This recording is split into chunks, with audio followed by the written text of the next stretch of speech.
नमस्कार। आज हमारे स्टूडियो में मौजूद हैं गोविंद गोयल जी। गोयल जी चैम्बर ऑफ कॉमर्स का चुनाव लड़ रहे हैं। उनके बारे में कहा जाता है कि उन्होंने भोपाल शहर में एक साइकिल से अपना व्यापार शुरू किया और आज राजधानी क्या मध्य प्रदेश के एक बहुत बड़े व्यवसायी के रूप में वो जाने जाते हैं। सबसे पहले मैं आपसे सवाल पूछता हूँ गोयल साहब कि अगर आप चुनाव जीत जाते हैं तो सबसे पहले आपकी प्राथमिकता क्या होगी? सबसे पहले मैं एक काम करूं, आपके देखने वालों को नमस्कार। ये MSK को चुनाव में प्राथमिकताएं क्या होगी आप जो बोल रहे हैं, बड़ी प्राथमिकता ये कि व्यापारी के साथ व्यापार में असुविधा नहीं हो, व्यवसाय आसानी से कर सके। और व्यापारी को लोग जो बोलते हैं, व्यापारी सुबह शाम तक मेहनत करता है, दुकान पे 9 बजे आए, 10 बजे आए, 11 बजे आए, रात को 9-10 बजे तक रहता है, 8 बजे तक रहता है, 6 बजे तक रहता है। उसके बाद भी उसको अपने व्यवसाय की फिक्र रहती है, उधारी की फिक्र रहती है, अपने लेन देन की फिक्र रहती है, अपने कारोबार की ताले चाबी की फिक्र रहती है, गोडाउन की फिक्र रहती है, टैक्स देता है, सब कुछ करता है। लेकिन व्यापारी को फिर भी चोर कहा जाता है, जबकि अधिकारी 11 से 5 तक या जो भी उनकी ड्यूटी करता है वो साहूकार है, हम चोर। ऐसा मेरी इच्छा है कि व्यापारी को मान मिले, सम्मान मिले, उसके रास्ते में वो रुकावट नहीं आए, वो व्यापार सुविधा से कर सके, इसके लिए मैं प्रयास करूँगा। गोयल साहब, एक बड़ा यहाँ व्यापारियों के मन में एक असमंजस की स्थिति ये है कि गोविंद गोयल जी बहुत बड़े व्यवसायी हैं, बहुत बड़े, तो हम आम व्यापारियों की तक पहुँच जो है उन तक कैसे रहेगी, आप तक कैसे पहुँच पाएंगे वो आम व्यापारी? देखिए, सबसे छोटा व्यापार था पॉलीथीन वालों का। उनके हाकर भी जाके दुकान ये मटेरियल सप्लाई करते थे। जब हमने एक ऑर्गेनाइजेशन बनाई थी, confederation of MP for industry service and trade, कॉम्पिस्ट, उसमें उनकी समस्या आई। ये क्या है कि जहाँ पे भी उनको मतलब फूड वाले या नगर निगम वाले उनका सामान जब्त कर लेते थे, दुकानों पे वो माल नहीं बेच पाते थे। इसी समस्या आने के बाद तत्कालीन CS के पास हम 2-3 बार गए, हमने रखा मामले को, और आखिरी मीटिंग में तो यहाँ तक हुआ कि हमारा डिटर्जेंट का खुद का काम है, तनमन डिटर्जेंट बनाते हैं, उसमें 50 माइक्रोन से कम की हम फिल्म 15-20 माइक्रोन की वापरते हैं। ऐसे ही दूसरे साबुनों में भी होता है, दूसरी कई चीज़ पैकिंग मटेरियल में होता है। जब मैं घर से गया तो हमारे तनमन की भी वो लेके गया एक पैकिंग मटेरियल, तो मेरे बच्चे बोले ऐसे कैसे ले जा रहे हो आप? मैंने कहा उसमें क्या है, लीवर का भी है, अपना भी, जो अपना होगा लीवर का होगा, बड़ी कंपनियों का भी होगा। मैं CS साहब के सामने गया, मैंने रखा, मैंने साहब तो वो क्या बोलते मालूम है, ये तो मल्टीनेशनल अलग काम कर सकती, कारपोरेट अलग काम कर सकती हो। मैंने कारपोरेट के लिए अलग कानून, हमारे लिए अलग कानून, मुझे सुन के बड़ा आश्चर्य हुआ। फिर भी हमने डिस्कस किया, अंतुगत्वा उन्होंने बताया कि 50 माइक्रोन से कम का आप यूज़ नहीं कर सकते, ऊपर से उसके ऊपर का बेच सकते। उसके बाद लोगों को हमने समझाई दी। उसके बाद जो छापे पड़ते थे, लोगों को परेशानी होती थी, व्यापारी बहुत परेशान था, वो सब दूर हुई। आप चाहो तो घोड़ा नक्का जुमेरात में जाके व्यापारी से पूछ सकते हो। तो ये बड़े उद्योग की या बड़े व्यापारी की बात नहीं, छोटे लोगों के लिए मैंने संघर्ष किया, हाकर के लिए भी संघर्ष किया, ये आपके सामने बताता हूँ। आपने 2019 में कॉन्फेडरेशन ऑफ इंडस्ट्री का एक बनाई थी एक संस्था। अब आपके विरोधी भी कह रहे हैं कि निष्क्रिय पड़ी है, 2019 से कोई काम नहीं हुआ, लोगों के 1 लाख रुपए जमा भी हैं उसमें, और उसके बारे में आपको क्या कहना है? देखिए, एक बात है, संस्था बनाई, लोगों के काम किए, काफ़ी काम हुए उसमें। मैं आपको बता दूं कि सबसे पहले अंकित जी, ये कलेक्टर गाइडलाइन ये कम करने के बाद मैंने तत्कालीन मुख्यमंत्री जी से कही थी। बोले इससे क्या होगा? मैंने कहा सब थोड़ा सा सुविधा रहेगी लोगों को, कई जगह बाजार रेट ज़्यादा रहते हैं और थोड़ा व्यापार में एडजस्टमेंट चलता है। उन्होंने मेरी बात पे सहमति दी और हमने कलेक्टर का, इसकी लंबी कहानी है लेकिन कलेक्टर गाइडलाइन हमने 20% कम करवाई, ऐसा हमने प्रयास किया। ट्रांसपोर्टर जो फूड एंड सिविल सप्लाई में ट्रांसपोर्टेशन का काम करते हैं, उनने 200 करोड़ का कुल व्यापार किया, उनके ऊपर 123 करोड़ की पेनल्टी थी। मैं आपको 5-6 ट्रांसपोर्टर का नंबर दे सकता हूँ, आप चाहें तो भी फ़ोन से पूछ ले। 123 करोड़ की पेनल्टी थी। उसके लिए हम वल्लभ भवन में कई बार गए और आखिर में वो पेनल्टी उनकी ख़त्म हुई। उससे सबसे बड़ा दुष्प्रभाव क्या हो रहा था कि उनके 200 करोड़ रुपए रुक गए थे। 123 करोड़ रुपए की पेनल्टी ख़त्म हुई। कोई तकनीकी कारण से 2-5 करोड़ रह गए तो बात अलग है, वो हमने किया। ऐसे कई काम हमने कॉर्पोरेशन MP में किए, पॉम्पेश में किए। तो सारे काम की डिटेल तो देना मुश्किल है मेरे को आपके चैनल पे, लेकिन आप चाहे जब मैं बता सकता हूँ कि हमने काफ़ी काम किए और काफ़ी प्रयास भी किए। उसके बाद भी हमने जब ज़रूरत पड़ती है हम भारत सरकार को चिट्ठी लिखते हैं, चिट्ठियों का जवाब भी आता है। अब एक ही थोड़ा सा उसमें है कि वो सरकार के समय हमने प्रयास किया था कि हमारी संस्था रिकॉग्नाइज हो जाए। यदि अधिमान्य हो जाती तो हमको काम करने में ज़्यादा सुविधा होती। फिर भी जितना हो सकता हम प्रयास करते हैं। और 1-1 लाख रुपए फीस ली तो 2100 भी फीस थी, उसमें 1100 भी फीस थी। 1-1 लाख रुपए फाउंडर मेंबर से फीस ली थी, बाकी आम आदमी से नहीं ली। अभी पाली जी कह रहे हैं कि उनके कार्यकाल के समय उनको काम करने नहीं दिया, दबाव डाल के इस्तीफा ले लिया। इस बारे में आप क्या कहेंगे? देखिए, एक बात होता है, पाली जी अध्यक्ष बने, उनके साथ उनकी पैनल में लोग भी बने, जिसमें मेरा बेटा आकाश गोयल भी था, आपके दूसरे भी थे, सुनील जैन 501 भी थे। ऐसे कई लोग उनके साथ बने, सबके डिटेल तो नाम लंबा हो जाएगा। तो 3.25 साल तक संस्था चलती रही। 3 साल का आपका कार्यकाल होता है। अब 3 साल बाद मैंने आप ही के चैनल के माध्यम से कुछ कटिंग देखी थी, उसमें उन्होंने कहा था कि मुझे काम नहीं करने दिया गया और मैं चुनाव कराना चाहता था, मुझे चुनाव करने नहीं दिए गए। तो भाई साहब, आप अध्यक्ष हो, आप कभी भी चुनाव करवा सकते हो, आपको उस बात में कोई नहीं रोक सकता। ये एक बहाना है। और यदि आपके साथ चुने हुए लोग हैं और आपका साथ नहीं दे रहे हैं, इसका मतलब आप में भी तो कोई कमी होगी। आपने अपने सदस्यों को साथ में लेके नहीं चले, उनको साथ में लेके चलना था। और ये खाली थोथा इल्ज़ाम है कि आपको लोगों ने साथ नहीं दिया। मैं सोचता हूँ कि शायद आपने अपनी कार्यकारिणी को साथ में नहीं लिया। बाजार में व्यापारी खुद जो है अतिक्रमण कर रहे हैं, इससे आप कैसे निपटेंगे? देखिए, एक बात है, इसमें समझाइश दी जा सकती है, क्योंकि अतिक्रमण करने से व्यापारी का नुकसान है। अब मैं तो जुमेरात आज़ाद मार्केट का हूँ, वहाँ पे बिजनेस कम हो गया, खाली इसलिए कि उसने 1 फुट निकाल ली, उसने 1.5 फुट निकाल ली। इसमें व्यापारी को भी समझना चाहिए कि अतिक्रमण इतना नहीं करें कि ग्राहक नहीं आए। पहले जब हमारी जुमेरात में खुद मेरी अगरबत्ती की दुकान थी, 10 नंबर से, हबीबगंज से, बरखेड़ा से, सब दूर से ग्राहक सामान लेने आते थे। अब वो आना कम हो गए। इस मामले में थोड़ा व्यापारी को भी ध्यान देना चाहिए। उसके लिए हम समझाइश कर सकते हैं, हम सरकार नहीं है जो हम उसको रोक दें। और सरकार भी जब जाती है तो पहला ढिंढोरा पिट जाता है, उसके कारण थोड़े अतिक्रमण हटा लेते हैं, फिर वापस लग जाता है। तो सरकार को भी इस मामले में ऐसी कार्रवाई करनी पड़ेगी कि अतिक्रमण नहीं हो।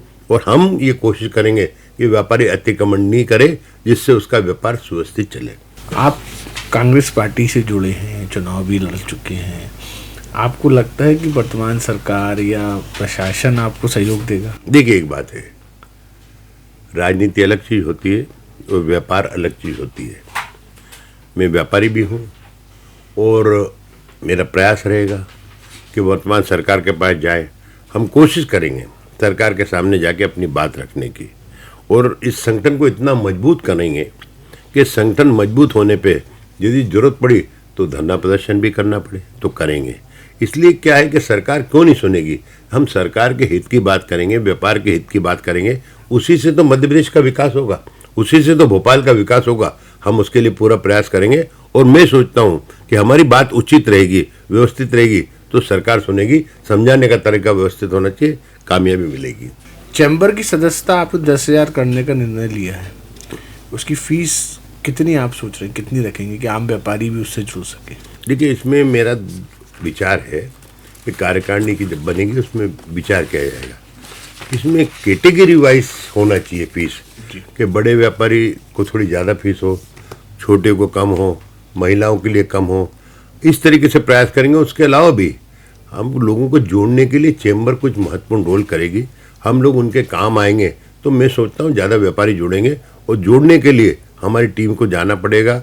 मेहनत करना पड़ेगा और लोगों को ये बताना पड़ेगा Bhopal chamber of commerce and industries आपके व्यापारियों के सहयोग के लिए, आपके काम के लिए, आपकी अड़चनों को दूर करने के लिए, और हम यदि ऐसा कुछ कर पाएंगे तो निश्चित ही व्यापारी हमारे साथ जुड़ेगा और भोपाल चैम्बर ऑफ इंडस्ट्रीज सशक्त संस्था के रूप में उभरेगी। पाली जी बोल रहे हैं कि चैम्बर और कॉम्पिस्ट दोनों क्या आप सर्वे बनना चाह रहे हो, दोनों के लड्डू आपके हाथ में होंगे। सही बात है। पाली जी ने 4 साल में क्या काम किया उसका विचार करें, कॉम्पिस्ट में क्या काम हुआ उसका विचार करें। और पाली जी मुझे जहाँ तक याद है, सॉरी, जहाँ तक मुझे जानकारी में 25 साल से होटल एंड रेस्टोरेंट के अध्यक्ष हैं। उन्होंने क्या क्या काम करा ये बता दें, और इतने साल तक संस्था में क्यों टिके रहे हैं ये बताइए। आप यदि चैम्बर पे इल्ज़ाम लगाते हैं कि चैम्बर के लोग आपका सहयोग नहीं कर रहे थे, तो होटल एंड रेस्टोरेंट में भी कोई संस्था होगी, उनमें आपने क्या किया? और उसमें आप कहते हो कि मैंने इस्तीफा देना चाहता था, मैं नए चुनाव कराना चाहता था, मेरे को चुनाव नहीं करने दिए, तो इस संस्था में क्या हुआ? तो ये सब अनर्गल बातें हैं, इसमें कोई बात नहीं है। सवाल ये है काम करने की लगन हो तो आदमी काम कर सकता है, मेहनत कर सकता है और कोशिश कर सकता है। और देखिए हमारी बात है, जब मुद्दे आएंगे तो उसी पे लड़ेंगे, उसी के लिए जाएंगे, दिन भर तो किसी के पास जाएंगे नहीं। जो समस्या आएगी उसका निवारण करने के लिए हम भरपूर से प्रयास करेंगे। आप कह रहे हैं कि भोपाल में मल्टी लेवल पार्किंग बनाएंगे, उससे समस्याएं दूर होंगी। न्यू मार्केट में पार्किंग बनी है, एमपी नगर में मल्टी लेवल पार्किंग बनी है, लेकिन समस्याएं कुछ सुधरी नहीं, मतलब कोई रास्ता नहीं दिख रहा। इसके लिए आप क्या बोलें? एक्चुअली क्या है, इसके लिए जनता और व्यापारी दोनों को समझाना पड़ेगा कि मल्टी लेवल पार्किंग का आप यूज़ करो, उपयोग करो, और व्यापारी को भी चाहिए कि उसका उपयोग करे। व्यापारी खुद, उनके आदमी आते हैं, उनकी दुकान के सामने स्कूटर या गाड़ी खड़ी कर देते हैं, तो वो ये नहीं समझते कि यदि कोई दूसरा आएगा ग्राहक तो वो आप उनकी दुकान के सामने गाड़ी नहीं खड़ी करेगा, दूसरे की करेगा, दूसरे भी नहीं खड़ी करने देगा, तीसरे में नहीं खड़ी करने देगा, उसमें व्यापारी का नुकसान है। हमारा हिसाब है इस मामले को समझाइश से ही ठीक किया जा सकता है, और शासन को भी इसमें ऐसा करना चाहिए रोल कि लोग उसमें पार्किंग में पूरा यूज़ करें और व्यापारी को समस्या कम हो। खाली शासन भी आएंगे कि हम अतिक्रमण हटाने के लिए मुहिम चला दी और हमने डंडे चला दिया, हमने पेनल्टी लगा दी, ऐसा कुछ नहीं है। इसके लिए व्यवस्थित काम करना पड़ेगा और दोनों को जागरूक होना पड़ेगा। पाली जी कह रहे हैं कि आपने चैम्बर को जाति और धर्म के आधार पर बांट दिया, चुनाव करा रहे हो। देखिए एक बात है, व्यापारी की कोई जात नहीं होती। आप जैन समाज के हैं, मैं अग्रवाल का हूँ, कोई हमारी दुकान पे ग्राहक आया, वो किसी भी जात का है, आपके पास जैन आएगा वो फायदा नहीं देगा, वो कुछ दूसरी जात का आएगा वो फायदा देगा, तो आप उसकी इज्जत करोगे। जी जी। मैं अग्रवाल समाज में वैष्णव हूँ, मेरी दुकान पे वैष्णव की जगह कोई तीसरी जात का आएगा और मेरे लिए अच्छी तरीके से माल ले जाएगा, मेरे को 2 पैसे कमाई देगा, मेरे लिए अच्छा होगा। व्यापार में जात नहीं होती, व्यापार में जातिगत काम करना बुरी बात है। यदि व्यापारी जातिगत समीकरण पे जाएगा तो अच्छा नहीं रहेगा, क्योंकि व्यापारी में पहले ही एकता की कमी है, व्यापारी में अभी भी एकता की कमी है, और व्यापारी को संगठित होना जरूरी है, एकजुट होना जरूरी है। उसमें यदि जात पात की बात करते हैं तो मैं जो सोचता हूँ कि चैम्बर में इस तरह की बात होना अच्छी बात नहीं है और ये शोभा नहीं देता। मैं सोचता हूँ कि चैम्बर को जात पात से दूर रख के व्यापारी हित की बात करे, व्यापार के लिए बात करे, वही बेहतर होगा। पहले चैम्बर के लोग प्रशासनिक इकाइयों का भी हिस्सा हुआ करते थे, लेकिन पिछले कुछ सालों से ये प्रक्रिया बंद है। देखिए बात सही है आपकी। Chamber of commerce and industry एक अधिमान्य संस्था है, रिकॉग्नाइज ऑर्गेनाइजेशन है, जिसमें गवर्नमेंट ऑफ इंडिया की तरफ से मान्यता है और मध्य प्रदेश सरकार की तरफ से मान्यता है। गवर्नमेंट ऑफ इंडिया का इसलिए एक उदाहरण देता हूँ कि रेलवे की जोनल कमेटी पे आपके भोपाल चैम्बर का मेंबर जाता है, ये हो गया गवर्नमेंट का। ऐसे कैसे गवर्नमेंट ऑफ इंडिया में पहले टेलीफोन कमेटी होती थी, आपको शायद इतना जानकारी मिला, मोबाइल जमाने के लोग हो, टेलीफोन होना बहुत बड़ी शान की बात होती थी, तो उसमें उसकी रिकमेंड चलती थी। तो chamber of commerce and industries सरकार की विभिन्न समितियों में रह सकती है, वो एक रिकॉग्नाइज ऑर्गेनाइजेशन है।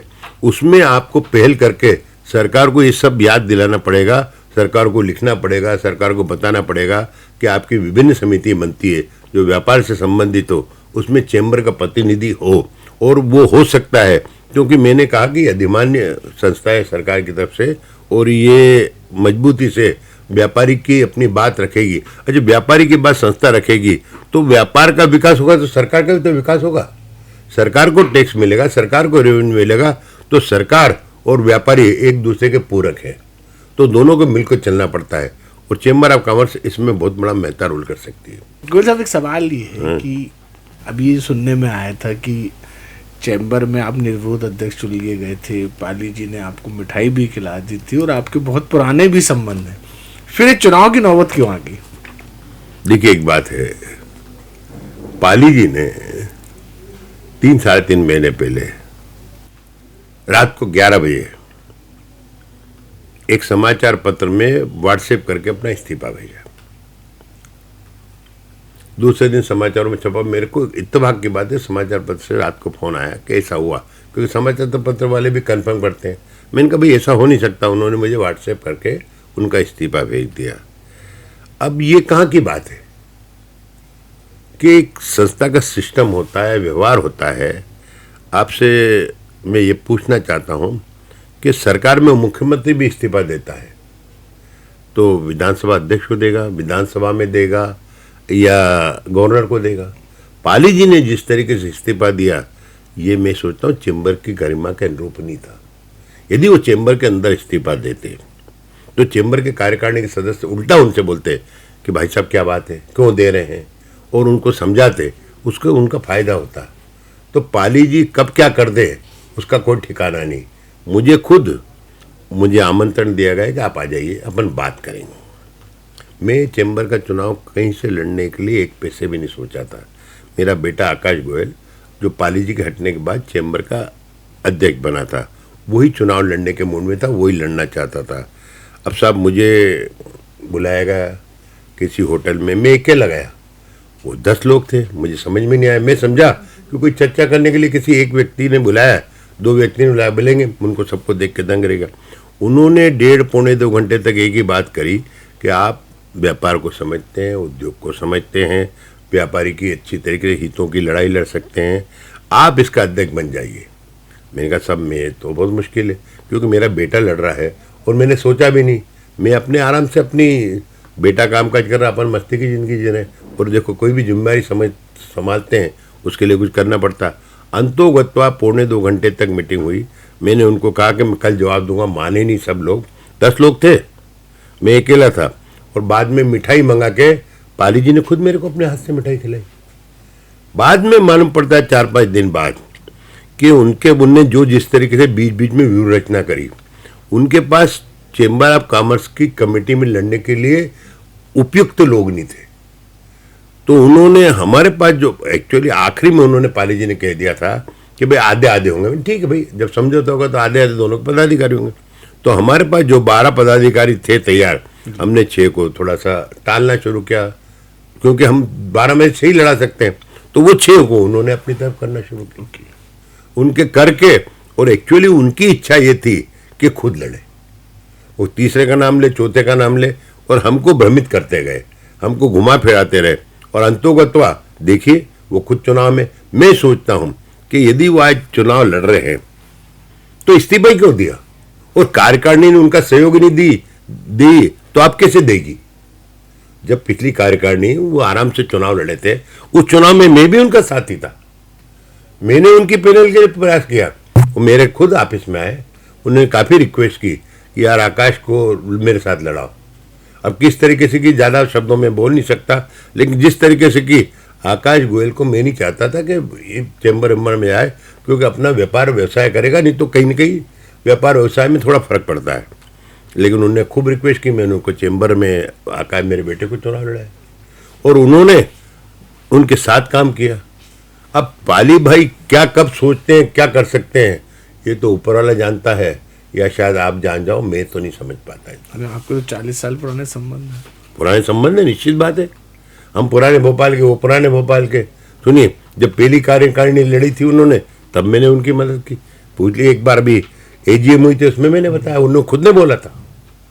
जब ये चैम्बर का अध्यक्ष का चुनाव उड़े, तब मैं इनके साथ था, और कई पारिवारिक मालूम में उनके साथ रहा। मुझे समझ में ही नहीं आया वो क्या कर रहे हैं, क्यों कर रहे हैं, कैसा कर रहे हैं। और मैं फिर पूछता हूँ कि जब वो इस्तीफा दिया, कार्यकारिणी सपोर्ट नहीं कर रही थी, तो अब कैसे करेगी? आप बता दीजिए, इसकी क्या गारंटी है? ये सब भ्रम फैलाने की बात है। वो कब क्या सोच ले, कब क्या कर दे, मेरे को समझ में नहीं आता। जब मुझे बुला के निर्विरोध अध्यक्ष बना रहे थे तो फिर ऐसा क्या हो गया था? फिर आखिरी दिन जब हमारी बात होगी आधे आधे बटेंगे, तो रोज रोज नई बातें, लंबी बातें बता नहीं सकता। उन्होंने एक्चुअली एक कानून बना लिया था कि कोऑप्टेड मेंबर इन्हीं के कार्यकाल में बना था, चुनाव नहीं लड़ सकते। और कोऑप्टेड मेंबर वो होते हैं, जैसे राज्यसभा में होता है कि जनरली उन लोगों को लिया जाता है ये योग्यता हो या उनको सीनियर हो या उनका सम्मान करना हो, इसलिए राज्यसभा में लिया। ऐसे कोऑप्टेड मेंबर को उनमें बनाया जाता है जो चुनाव नहीं लड़ने के बिना चेंबर में आके सहयोग कर सके। उन्होंने ऐसा कोई रूल पास कर लिया था कि चेंबर में कोई भी कोऑप्टेड चुनाव लड़ सकता। दूसरे दिन बात हुई तो मैंने कहा भैया मैं लड़ नहीं सकता। फिर उन्होंने उसमें भी संशोधन करवा लिया। संशोधन करने के लिए मेरे पास कागज भिजवा दिया, उसमें किसी की साइन करवानी थी, करवा दी, करवा के भेज दिया। फिर आखिरी दिन 3 बजे 2 बजे उनके दूत आए मेरे पास कि साहब ये 2 लोगों को चुनाव में मत लड़ाइए। मैंने ऐसी कोई बात नहीं भाई, अब जो इतने दिन से हमारे साथ चल रहे हैं उनका साथ कैसे छोड़ सकते हैं? तो बोलते हैं सुनिए ये तो हटाने पड़ेंगे। मैं जब पहले दिन अपनी बात हुई थी तो आप उसको बोल देते कि भैया आधे आधे में ये 2 नहीं रहेंगे, वो तो बात हुई नहीं। इस बात का बहाना करा उन्होंने ईमानदारी से। इस बहाने से उनको तो खुद को चुनाव लड़ना था, और जब मैं चुनाव लड़ रहा था या आकाश लड़ रहा था तो ये तो निश्चित हो गया था मैं लड़ूंगा, फार्म नहीं भरूंगा। तो उन्होंने ये बात करके और बिना बात के बात को उलझाया। और फिर क्या हुआ, क्योंकि हमको 11 तारीख को मुझे भी बाहर जाना था भोपाल के, आकाश को भी बाहर जाना था। 11 तारीख नॉमिनेशन की आखिरी तारीख थी। तो 10 तारीख को हम लोग शाम को 4:45 बजे कि आकाश लड़ेगा या मैं लड़ूंगा ये मालूम नहीं था, तो हमने फार्म भर के चले गए। फिर ये बात हाँ, और वो आश्चर्यजनक बात है, 3 बजे हम आपको भेज रहे हो, हमारा दूध भेज रहे हो कि समझौता कर लो। जब हमको शाम को 8 बजे मालूम पड़ा अब 12 बजे ही फार्म भर गया। इसका मतलब आपके मन में स्पष्ट भावना थी कि चुनाव लड़ना। किसी बड़े व्यक्ति के पास गए भी थे, बड़े व्यक्ति ने ये भी चर्चा करी उनसे, भाई तुम दोनों नहीं तो कोई तीसरे को लड़ाते? नहीं, खुद ही लड़ेंगे। तो ये सब भ्रम फैलाने की बात थी। उनकी इच्छा थी चुनाव लड़ने की, लड़े, कोई दिक्कत नहीं है। लेकिन यदि वो व्यवस्थित व्यवस्था के हिसाब से चलाते, चेंबर का सम्मान करते, पदाधिकारियों को साथ में लेके चलते, तो मैं सोचता हूँ आज ये सब बातें नहीं होती। और हमारी मित्रता पुरानी है, संबंध पुराने, मैंने हर बार उनका साथ दिया। मुझे आश्चर्य हो रहा है कि नई बातें क्यों पैदा हो रही है, ये आश्चर्यजनक है मेरे लिए। उनका ये कहना है कि आकाश गोयल अवैधानिक तरीके से अध्यक्ष बने हैं। वो बहुत अच्छी बात है, बहुत अच्छी बात कही आपने। जब आप इस्तीफा देते हो, चेंबर की कार्यकारिणी का सम्मान नहीं रखते हो, जो नियम है उसके हिसाब से आप इस्तीफा नहीं देते हो। जब इस्तीफा पेपर के माध्यम से आता है तो चेंबर की कार्यकारिणी क्या करेगी? आपको क्यों मनाने जाएगी? आप चेंबर की कार्यकारिणी में इस्तीफा देते तो निश्चित, मैंने आपको पहले बताया, आपका सम्मान करते, आपसे पूछते करते। अब आकाश गोयल जब वहाँ पे बैठते हैं, 24 लोग मीटिंग में होते हैं, उसमें 22 लोग उनको समर्थन में रहते हैं, तो इसका अवैधानिक कैसे हुआ? चेंबर का चुनाव तो चेंबर की कार्यकारिणी करेगी, और नए अध्यक्ष का चुनाव तो जब होगा तो पूरे पब्लिक मतलब मेंबर्स करेंगे। तो उसमें कहाँ अवैधानिक है, कहाँ गलत है? और ये बताएं कि आकाश गोयल आज तक भी अध्यक्ष है। आपको इतना उदाहरण दे दूं कि मुख्यमंत्री जब चुनाव होते हैं तो चुनाव होने के बाद मुख्यमंत्री नए डिसीजन नहीं ले पाता, लेकिन उसको कार्यवाहक मुख्यमंत्री नहीं बोला जाता, उसको मुख्यमंत्री बोला जाता है। आकाश गोयल आज भी अध्यक्ष है। हाँ, 1 तारीख तक तो है, बाद में तो निश्चित बात है कि चुनाव लड़े नहीं रहेंगे। तो ये भ्रम फैलाने की बात है कि इस तरीके से गलत चुनाव हुआ, आप प्रमाण कर दो। अच्छा, गलत था तो आप तो होशियार आदमी हो, आप कमर्शियल टैक्स के मामले में कोर्ट में गए, इसमें भी कोर्ट चले जाते, आप कुछ भी प्रयास करते। ये सब बहाना है अपनी बात को रखने का। मैं इन बातों पे यकीन नहीं करता हूँ। मैं आपके सामने बोल रहा हूँ, आपको कोई गलती हो तो आप मुझसे पूछ सकते हैं। प्रदेश में भाजपा की सरकार है और आप कांग्रेस से बिलोंग करते हैं, आपको ऐसा नहीं लगता कि आगे जाके परेशानी खड़ी होगी इसमें? एक बात बताओ, बात सही है आपकी जी। प्रदेश में भाजपा की सरकार है, मैं कांग्रेस की तरफ से नहीं लड़ रहा हूँ चुनाव, व्यापारियों की तरफ से चुनाव लड़ रहा हूँ। और जहाँ तक मेरी बात है, मैं कांग्रेस में हूँ मैंने खुद, कमलनाथ जी की सरकार थी, कमलनाथ जी अध्यक्ष थे, कमलनाथ जी अध्यक्ष, मैं 4 बार कांग्रेस का कोषाध्यक्ष रह चुका हूँ, 3 बार महामंत्री रह चुका मध्य प्रदेश कांग्रेस का, उपाध्यक्ष भी रह चुका हूँ। मैंने कमलनाथ जी को खुद जाके हाथ जोड़ के इस्तीफा दे के आया था कि भाई साहब मैंने बहुत सेवा कर ली, मेरा इस्तीफा ले लीजिए। अब कांग्रेस की सरकार है, भाजपा की सरकार है, हम कैसे काम करेंगे? तो पाली भाई कैसे काम करेंगे? वो 3 बार एल्डर में रह चुके हैं, दिग्विजय सिंह जी के कार्यकाल में या कांग्रेस के कार्यकाल में 3 बार एल्डर मिल चुके हैं। अभी जब चुनाव थे ये पिछले विधानसभा चुनाव, वो 6 बार दिल्ली गए हैं गोविंदपुरा से विधानसभा का टिकट लेने के लिए कांग्रेस से, और प्रदेश कांग्रेस के उपाध्यक्ष भी उस समय कमलनाथ जी इनको बनाया था। तो वो कैसे करेंगे काम? वो यदि वो कर सकते हो मैं भी कर सकता हूँ, और मैंने जो काम किए लोगों के किसी भी परिस्थिति में किए। तो प्रयास सुनिए, मैंने आपसे खुद कहा कि सरकार के बीच में हम सेतु का काम करेंगे, हम सरकार को अपनी बातें समझाएंगे, और हमारी सही बात होगी, सरकार क्यों नहीं मानेगी? और सरकार मानेगी तभी तो व्यापार व्यवसाय बढ़ेगा। आज मुख्यमंत्री जी खुद ग्लोबल इन्वेस्टर मीट कर रहे हैं, दुनिया भर में इंडस्ट्री को बढ़ाने के लिए घूम रहे हैं, तो उनका भी तो उद्देश्य व्यापार बढ़े, हमारे भी उद्देश्य व्यापार बढ़े। तो हम उसके लिए सरकार के लिए सहयोगी हैं। हम सरकार को अपनी बात रखेंगे तो निश्चित ही सरकार मानेगी, और मैं सोचता हूँ कि हम हमारे प्रयास में कामयाब होंगे। पाली भाई ने इल्जाम लगाया उनको कार्यकारिणी ने साथ नहीं दिया, मैं इस बात पे विश्वास नहीं करता हूँ। जब वो कहते हैं उनको कार्यकारिणी ने साथ नहीं दिया, मैं तो कहता हूँ कि मैं व्यापारियों के साथ हूँ, व्यापारियों को साथ में लेके चलूँगा, व्यापारियों को, संस्था को मजबूत करूँगा, व्यापारियों के लिए काम करूँगा। तो कार्यकारिणी व्यापारी जब साथ देगी तो हमारी सरकार क्यों नहीं मानेगी? सरकार तो हम इसी उद्देश्य से जा रहे हैं ना कि व्यापारी को असुविधा नहीं हो। अब देखिए कमर्शियल टैक्स की बात है, मतलब दुकान पे 3 तरह के टैक्स लग गए। एक तो आप मकान में रहते हैं, आपके घर का टैक्स अलग रेट से होता है, कमर्शियल टैक्स अलग उससे होता है। सुनिए, एक तो वो टैक्स सही दुकानदारों पे ज़्यादा होता है और रेसिडेंशियल में कम होता है। दूसरा, बोर्ड पे, साइन बोर्ड में एक लिमिट का आप बोर्ड लगा सकते हैं, उतने में आपको फ्री है सरकार की तरफ से, उसमें किसी के वो नहीं है। उसमें आपके टीवी का नाम, चैनल का नाम और आपका बिजनेस क्या वो लिख सकते हैं। आप कोई बड़ा होर्डिंग नहीं लगा सकते हैं, होर्डिंग लगाते हैं तो उस पर टैक्स लगता है। अब सरकार जब दुकानों पे कमर्शियल रेट के हिसाब से टैक्स लेती है, फिर नया कमर्शियल टैक्स क्यों लगाए? उसके लिए मध्य प्रदेश भर में सब दूर ये टैक्स हट गया। इंदौर में भी लगा था, इंदौर के व्यापारी वहाँ गए, वहाँ के सांसद शंकर लालवानी जी से मिले, चैम्बर का वहाँ पे रोल है, वहाँ की संस्थाओं का रोल है, कैलाश विजयवर्गीय जी से मिले, उनसे मिले, और इंदौर में भी टैक्स खत्म हो गया। तो सवाल है कि हमारे यहाँ भोपाल में हुआ ये, उसको आप प्रयास करके हटा नहीं पाए। और सबसे बड़ी बात है, आप कोर्ट में चले गए।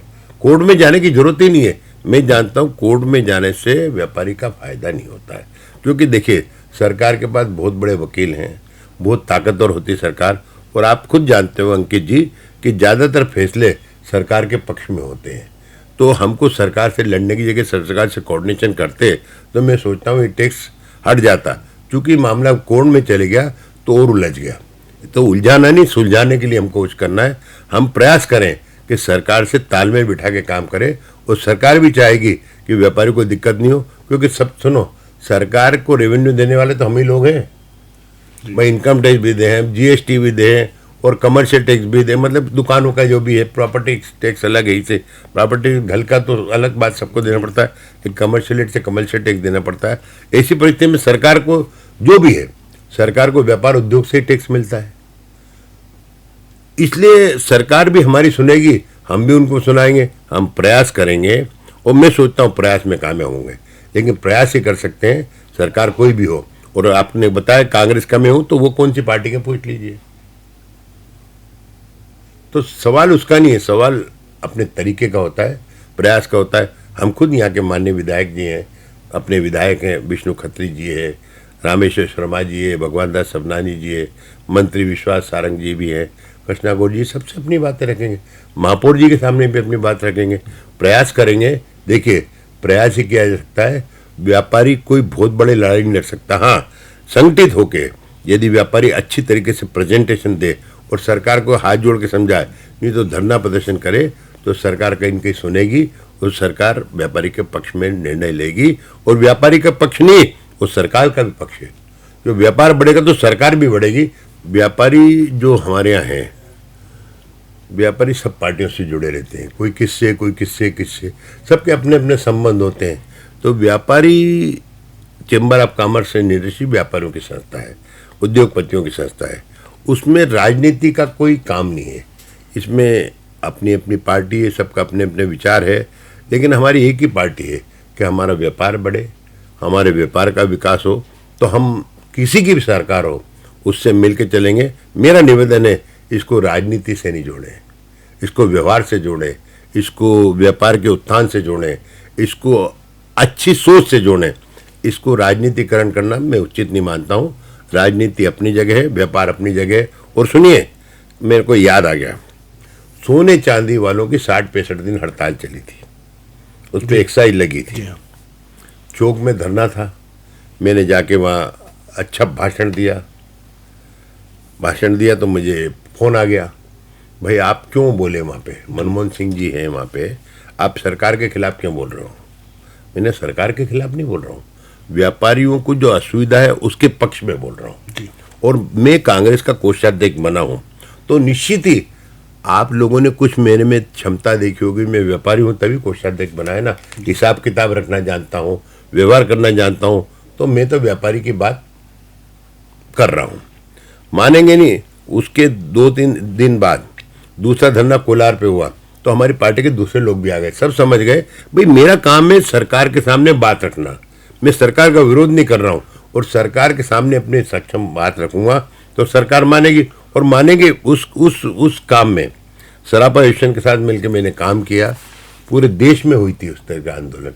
मैं उस टाइम तत्कालिक नेता हमारे दिग्विजय सिंह जी के पास भी गया, उन्होंने भी दिल्ली फ़ोन लगाया, हम लोगों को भी टाइम मिला, यहाँ के व्यापारियों को, पूरे देश के व्यापारी गए, और अंतोगंतो टैक्स खत्म हुआ।